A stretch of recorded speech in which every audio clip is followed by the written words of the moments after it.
Makaigan siya na po 2 araw bago magpasko. Asahan na po ang bad weather dahil sa pagsimula ng mas mahabang gabi. Epekto po yan ng pagpapantay ng haba ng araw at gabi o ang tinatawag na autumnal equinox.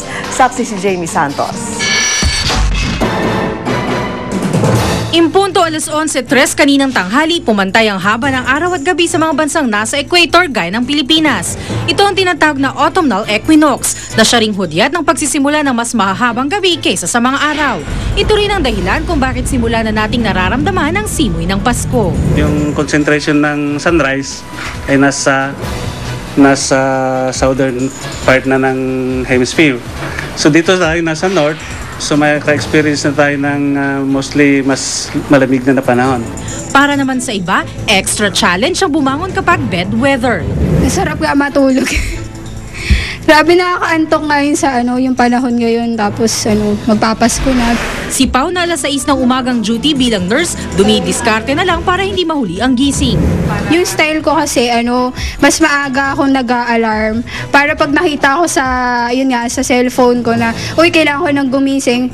Meron pa akong kumbaga allotted na time para matulog ulit, tapos after 5 minutes, 10 minutes siya gigising.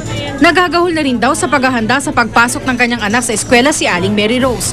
Tuwing umaga daw kasi, kahit oras na ng gising ng kanyang 8 taong gulang na anak ay himbing na himbing pa rin daw ito.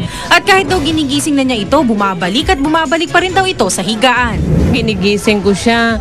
Nahihirapan ako. Ayaw talagang gumising pagka binabangon ko siya. Nakapikit pa rin yung mata niya. Ganun ang bumabalik pa po ba sa... Oo, minsan akala ko nakatayo na ganyan. Yung pala, nandoon nakahiga uli, natutulog uli. Iba naman ang estilo ni Aling Avon para magising ang grade 3 student niyang anak. Pag nakaset na yung table, tapos kakain na, handa na yung pagkain, nakakakain na sila. Ako si Jamie Santos, ang inyong saksi. At susunod na po ang rescue. At yan ang mga pangyayaring tinutukan, yung nag-iisang liga ng katotohanan. Ako naman, Arnold Glavio. Atin naman ay balitang walang kinikilingan, walang pinoprotektahan, walang kasinungalingan. Serbisyong totoo po lamang. Ako po si Vicky Morales. Hanggang bukas, sama-sama tayo magiging saksi.